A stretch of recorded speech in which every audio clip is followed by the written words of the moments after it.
the fate. This is the way. Truth is, I am Iron Man. Tells me when you'll remember this.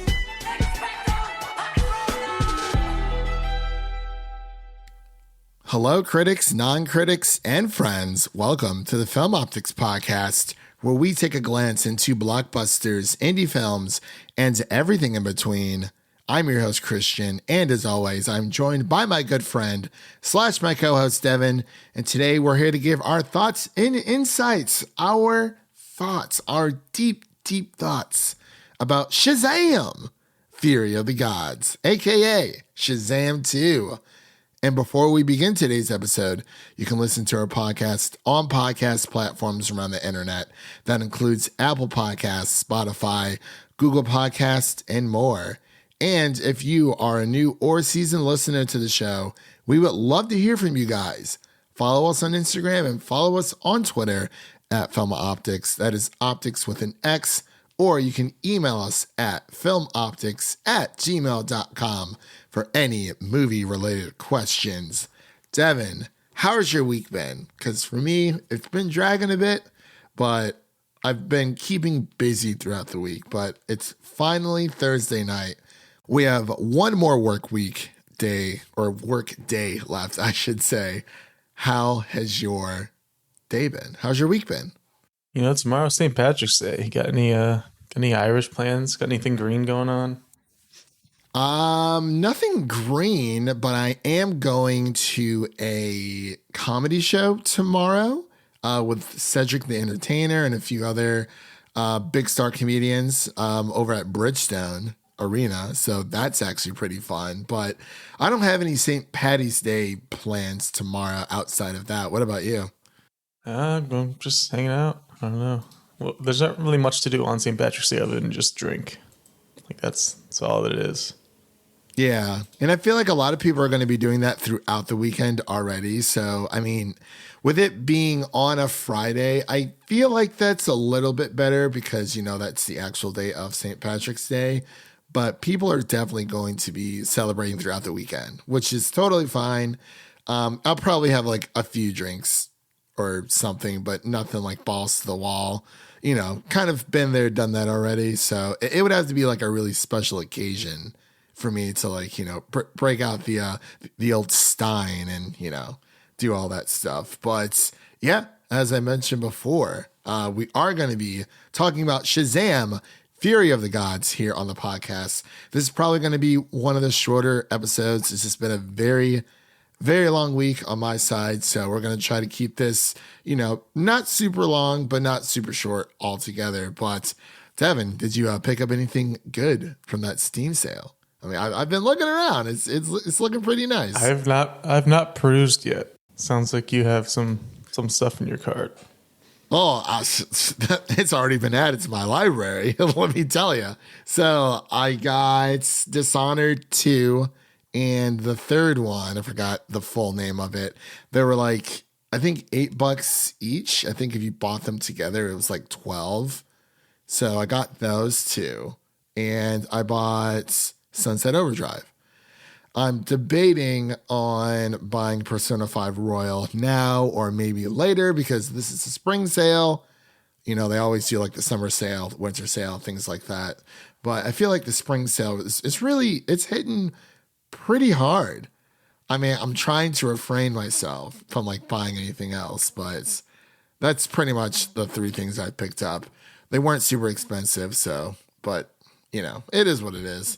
I think Gotham Knights is on sale. Same thing with That's been for a while.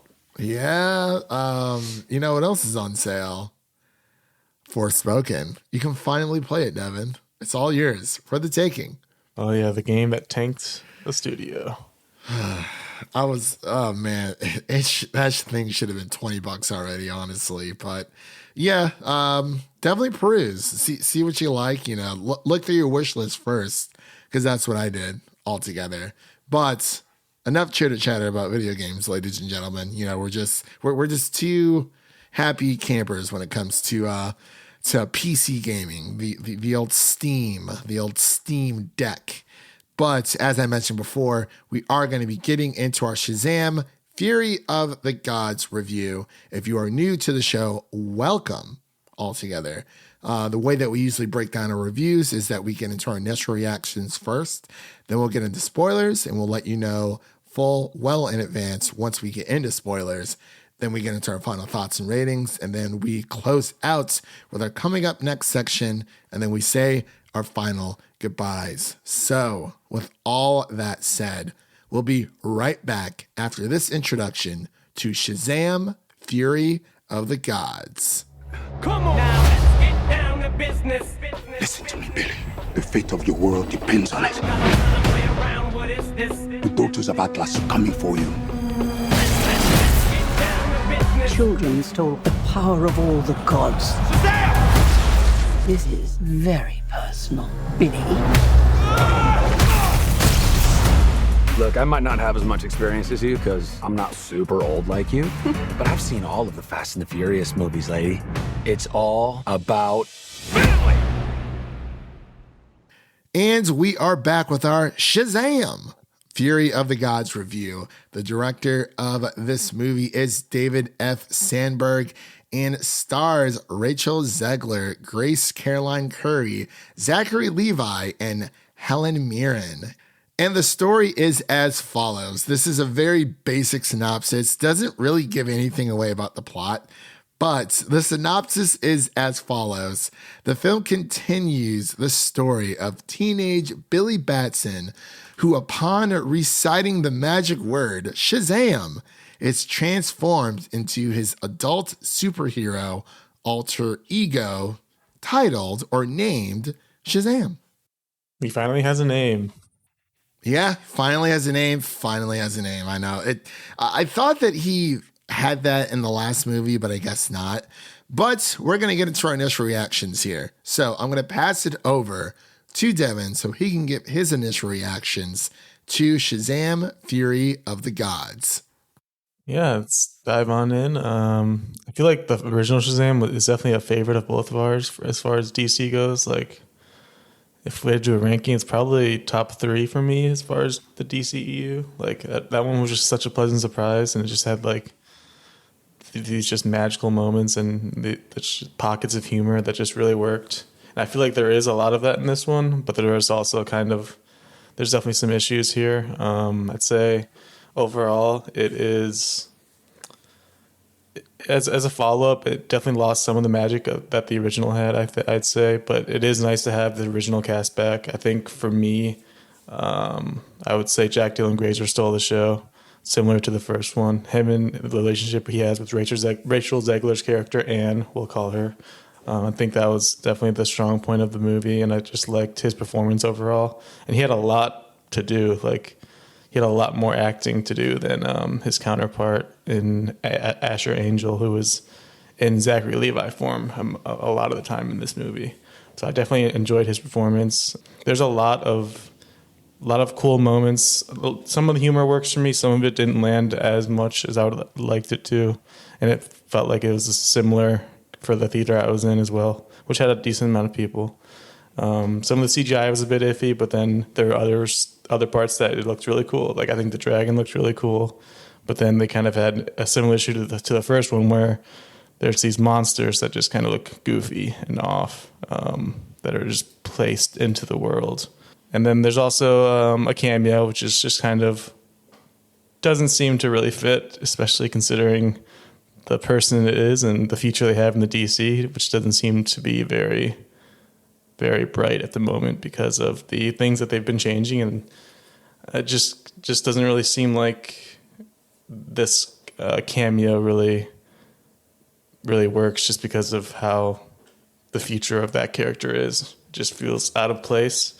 But other than that, it's a fun movie. Like, there's nothing terribly wrong with it, but I'd say just kind of a downgrade from the original, but still enjoyable nonetheless. I couldn't agree more. When it comes to this movie, for my initial reactions, at least, just looking at Rotten Tomatoes altogether, because for this one, I kind of wanted to steer clear of that. I saw a few people's initial reactions. They seemed somewhat mixed on the audience score as of right now, with like at least 50 plus verified ratings. It's sitting at an 80%. as of March 16th, 2023. On the critic side, it's actually sitting at a 54%, which I'm actually kind of surprised with about 105 reviews. But Yeah, it's gone down even further than it was earlier. Wow. oh, really? Okay. Yeah, it was at like 70 earlier today. Okay, yeah, I see what you mean, but yeah, for this movie, I do agree with what Devin was what you're saying. It's very the first movie is like one of the best DC movies that we've had, and knowing the future of DC, with their reboot and whatnot is going on, it kind of question, at least for me, where Shazam fits in all of this, and of course for that. Cameo, or I should say cameos, if you're counting the post-credit scenes. But for the movie itself, I thought it was just fine. This is the second DC movie that we've had. The last DC movie we had was Black Adam, and that didn't do as well. I enjoyed this far, far more so than Black Adam, but I do agree with you, Devin. A lot of the humor, like some of it hit, some of it didn't. And I don't know what it was about the movie, but I just wasn't as invested into the sequel as I was with the original. Something just felt a little off. Yeah, it's almost as if this took the Quantum Mania route where, we had the first two Ant-Man movies and they feel very familiar, right at home, exactly what they're supposed to be. But, with the first Shazam movie, you can honestly say that that's a Christmas movie. And for this movie, we saw like the original poster. We saw a lot of the early marketing. We were very excited for it. We both love Shazam. I think Zachary Levi plays an amazing Shazam altogether. But I agree, something felt off. And I'm not sure if it was, I think maybe with Asher Angel, he wasn't in this movie as much. Like you said, he was mainly in his Shazam form. Rachel Zegler put on a great performance. Of course, with Jack Dylan Grazer, like you said, they were probably the stars of the show. And then you had Helen Mirren and Lucy Liu playing the Hesperia and Calypso, which are like the two gods that are, wreaking havoc between Helen and Lucy's characters. And yeah, something just felt a little off. And it has its nice moments. And I did chuckle at times because I saw it with about, I don't know, maybe 10 people, because we're doing this on a Thursday night. We usually don't record the night of watching a movie, at least not anymore, just so we can kind of marinate in our brains. But, scheduling and whatnot, it kind of came to this. But something about I think for me, it's the writing. I think it was, because I do agree with what you're saying. Like the dragon seemed really awesome. Like, the way that it looked was pretty cool. It was kind of like that dark barkwood tree type of dragon, but a very European looking dragon. But the rest of the obstacles are like the monsters. It kind of just falls into that, oh, well, let's just make this monster and make it gray and just make it super bland. But I feel like this movie ties into the first Shazam fairly well because you have Billy Batson, you have the entire Shazam team, fighting crime. And, Billy is going to be out of the system soon. He is getting older. He's turning 18 within the next 4 to 5 months. And he starts to, kind of cling on to what once was. And obviously that goes back to nothing lasts forever. But that's kind of the whole theme of the movie almost. But a few surprise cameos for sure. But yeah, I don't know, man. It's something just did not feel right with this. And I think part of it was the writing. And I mean, this movie had more than enough time to, marinate and for them to get out there. But I'm not sure what it is. But did you have any other initial thoughts before we get into our spoiler section? Yeah, I think another issue is another thing that they probably should have learned from the first one, just kind of The bland generic villains again just seems like an issue that occurred Yeah. here as well. Like I know you get Helen Mirren and Lucy Liu, like obviously they're both great actors, but it just feels like they're just kind of there for the paycheck. Like they're just doing their job and there's not much interesting about them. I agree. It's weird because, you know, we are in this odd DC purgatory kind of state right now. For those who don't know, DC Studios is doing a complete overhaul. So a lot of the movies that we have been seeing within that's, you know, the first cinematic universe with like Wonder Woman and Shazam and Aquaman and The Flash, etc., and Batman aren't necessarily happening anymore. They're kind of using the new Flash movie that's coming out to reset a lot of things and essentially do like a reboot for DC Studios altogether. So they kind of get like a clean, quote unquote, clean, fresh start. The reason why I say that is because some people are staying, you know, reprising the roles. Others will be exiting the franchise or the universe altogether. So it's very everything's up in the air right now, and it's very odd. But let's actually get into spoilers because I definitely want to talk about this cameo that they showed in the trailer, and I don't know why they did that, but let's get into our spoiler section. So, ladies and gentlemen, that is your first spoiler warning for Shazam! Fury of the Gods again. That is your second spoiler warning for Shazam! Fury of the Gods. So if you have not seen it, turn back now, go watch it with your mother, your brother, your significant other, and then come back and listen to the rest of the show. So let's talk about the biggest thing that happens, which we see Shazam, or, you know, Billy Batson pining over Wonder Woman the entire movie. And I thought it was just like a small little running joke, but she actually makes an appearance in the movie. Yeah, I did not like the fake out in the towards the beginning. Like you can't do the headless hero again. Not again. That was frustrating because it's just like, that's another complaint people had about your last movie, and you're doing it again. Like, why? It just is so silly. It's goofy. I don't know why they would choose to do that again. Especially when she's in the actual movie. Like, you're just doing a fake out to do a fake out at that point.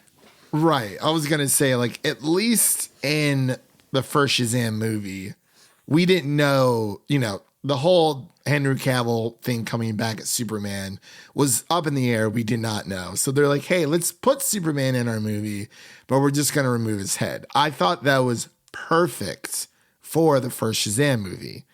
But like you said, you know, doing it again and doing a fake out during essentially a dream sequence where it's clearly Gal Gadot who is standing there. So we technically get a head shot.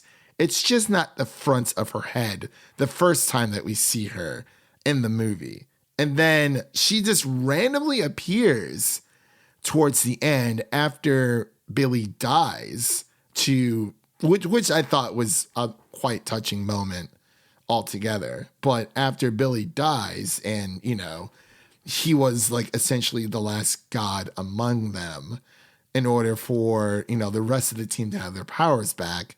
And then she just shows up out of nowhere, which I thought was very weird because, yeah, they made reference to her throughout the movie, but the first time we saw her was a dream sequence. So, and I get that, you know, she is, you know, a part of that universe, but they also showed her in the marketing. Yeah, I didn't see her in the marketing, but I think I heard that she was in it. It's just weird with their whole situation. Like, it just doesn't have the impact because we know that more than likely she is not a thing anymore. Gal Gadot Wonder Woman currently does not have a future in the DC that we know of. Yeah, and neither does Ben Affleck as Batman. I mean, he's going to be in the Flash, but I believe that is the last time we're seeing him.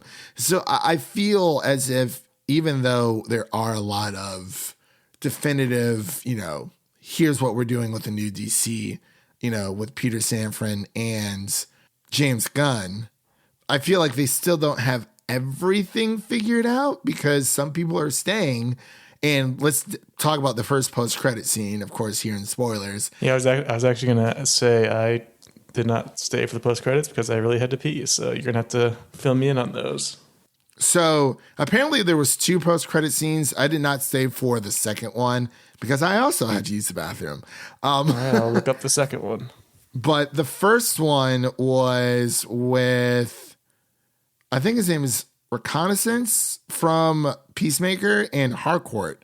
They come to recruit Billy, or he's in a Shazam form, to join the Justice Society. But they kind of make it a big joke because, Amanda Waller sent them to go find Shazam. And they're doing their spiel and they're like, oh, we would like you to join the Justice. And then he cuts them off and he says, oh my gosh, I would love to join the Justice League. And he keeps, harping on the whole Gal Gadot thing for Wonder Woman. And they're like, we want you to join the Justice Society. And then he's like, oh, well, that's different. And then it kind of just goes from there. But yeah, that's pretty much the first post-credit scene, which I thought was pretty interesting because it is at least telling us, well, at least as far as we know, because Superman shows up in the post-credit scene for Shazam or for Black Adam, but that's a different thing because that whole movie felt like just a setup to bring up Superman and then he's not coming back. I think Zachary Levi as Shazam is fine in this world. I feel like having Harcourt and Reconnaissance, I think that's his name. I do. It's Economos. Economos, thank you. So I think Economos and Harcourt sharing a scene with Zachary Levi gives us a little bit more promise. Because this movie was supposed to come out a while ago, correct? I don't remember the original date. I can't remember the original date either. But yeah, that was the first post-credit scene. I just looked up the second one and it's interesting. So apparently it's Dr. Savannah, the bad guy from the first one, in a jail cell talking to the talking worm thing again. Oh, they're doing that again? Oh, I mean, I guess. Okay, that's not as interesting as I thought. Because I thought the worm was going to make an appearance in this movie, but I guess not. I don't know. It's weird, man. I mean, I felt like it's cool that, we had Wonder Woman show up, but she just felt out of place because she wasn't there. Like the entire movie. This is like this is almost like you have the Vulture and Morbius just meeting up out of nowhere. Why? Because they're technically in the same universe, so they can just do that. At least when that happened in Peacemaker, it was like a joke. Like it wasn't like a serious scene where they actually do something. That's Justice League are just there because it's funny that they're late to the show.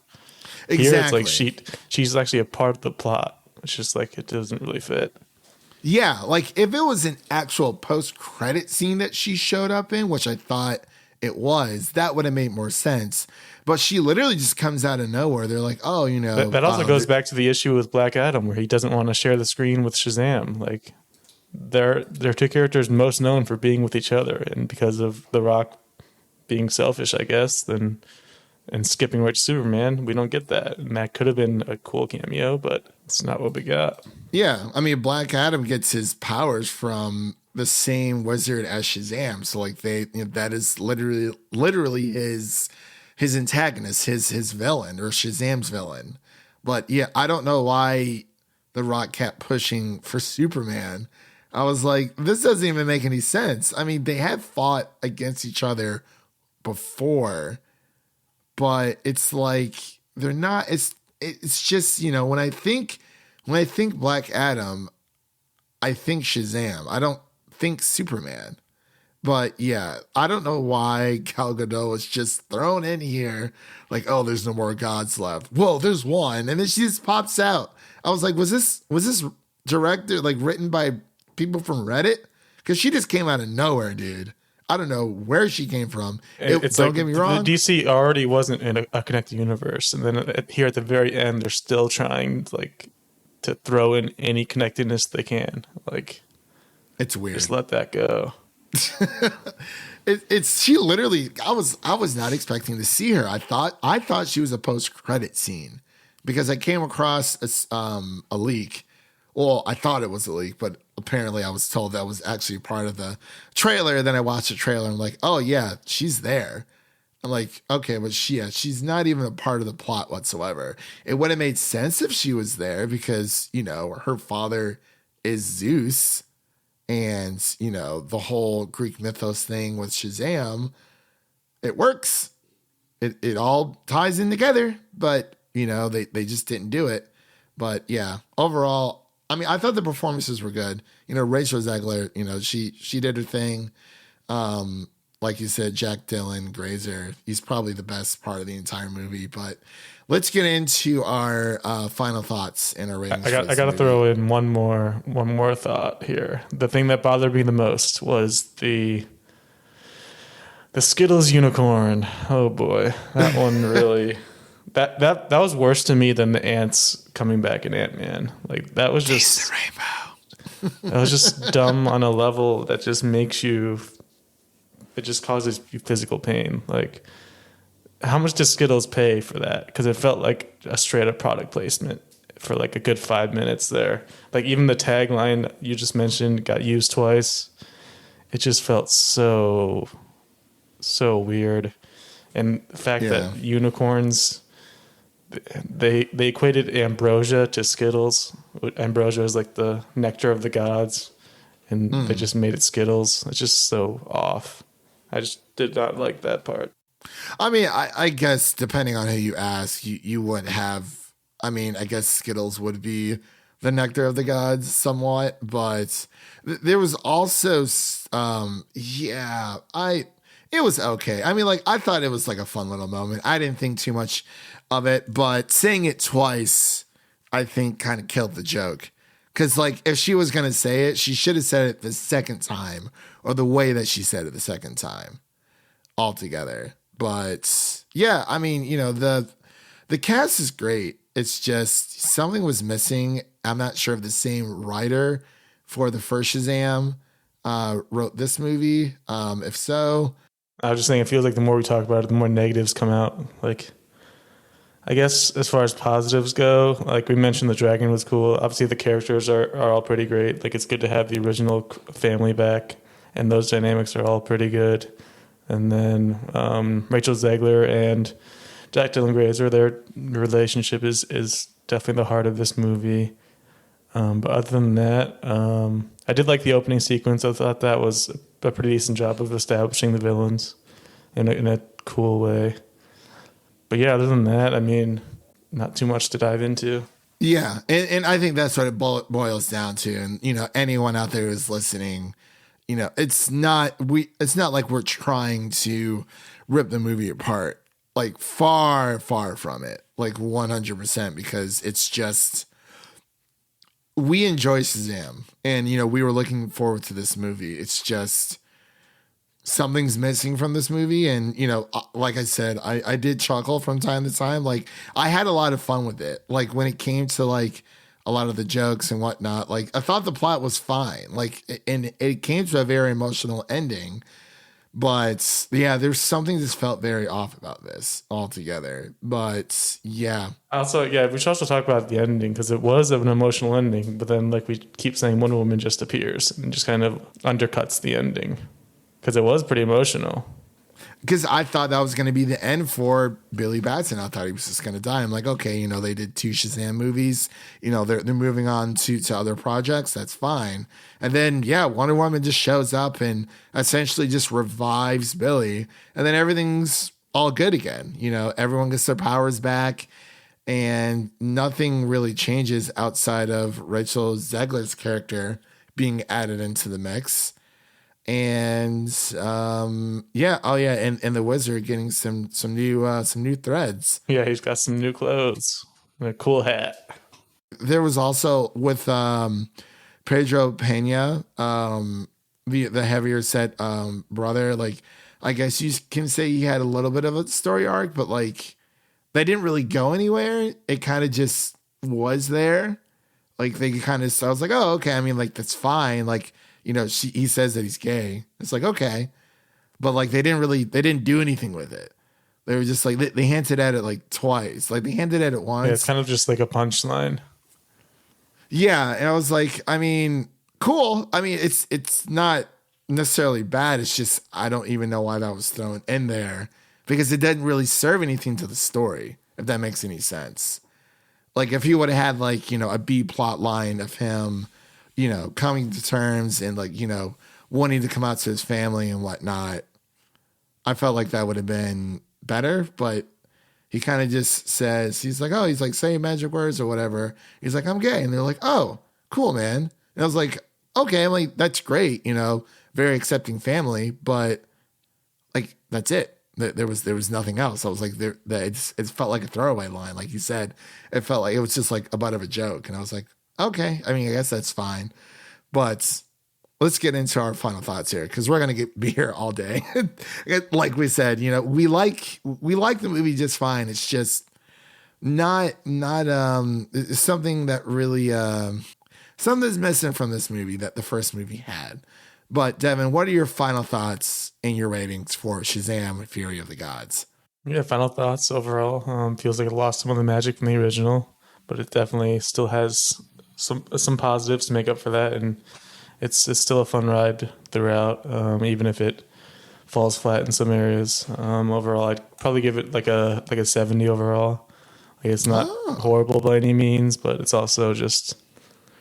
I could see it being pretty forgettable a couple years down the road, like just kind of another superhero sequel. I think this is the first time we were agreeing on a score together because I was also going to give it a 70. Not exact. Yeah, I mean, not terrible, but not like the best thing ever. I mean, definitely better than Black Adam. Let's just put that I think it's there. higher score than I gave Black Adam. Yeah, Black Adam.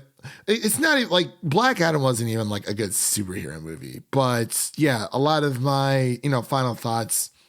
I enjoyed how fun it was, how they try to think out of the box, and it's still it's all about family, that kind of thing. But in the family aspect is still at its core, and that is what I like about the Shazam movies for sure. Is that how close knit this group of family is that came from different backgrounds and that are in the foster system all together.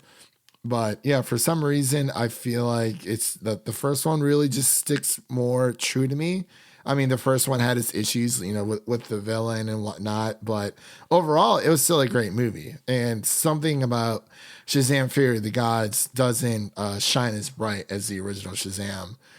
For whatever reason. But yeah, I would give it 70 out of 100 altogether. Probably just like 3 out of 5 stars on Letterboxd and, call it a day. But I agree, Devin, it's probably just going to be one of those movies that kind of just fade into the wind altogether. So with all that said, that is a wrap on today's episode. And if you like what you heard on today's episode, please subscribe to our podcast on your favorite podcast platform of choice. Make sure to follow us on Twitter and Instagram at Film Optix. That is Optix to stay in the know. And as always, make sure to share an episode of our podcast with a friend, whether it be your mother, your brother, or your significant other. Make sure to share an episode of the Film Optix podcast with a movie lover in need. And really quick, let's take a sneak peek at what's coming up next on the show. So what's coming up next, we have our Dungeons and Dragons review that we'll definitely be reviewing within the next few weeks, as well as our John Wick 4 review. Very excited to talk about that movie. Saw it a few days ago. I might have to see it again. It's a lengthy one. Just letting you know right now, Devin. It's pushing 3 hours, so it's a lot of Wick. And also, I'm thinking about, I think A Good Person comes out with Morgan Freeman and Florence Pugh. So if you're interested in covering that, Devin, let me know, because I think that would be a nice feel-good movie. A nice little palate cleanser we can get, from all these thrillers / movies we've been covering as of late, especially after that Last of Us episode finale. And really quick, what is out now, you can listen to all of our The Last of Us episodes 1 through 9 that are individually available on the podcast. You can also listen to our Scream 6 review that is spoiler-free for everyone to listen to, and our Mandalorian Episode 1 Season 3 review. We will be covering the rest of The Mandalorian once the season finale hits. But with all that said, thank you all for listening. And remember, if you enjoy the show, leave us a 5-star rating and review on Apple Podcasts and Spotify, and follow us on Twitter and Instagram to stay in the know. I'm Christian, and that was Devin signing off. We'll see you guys in the next one. Peace.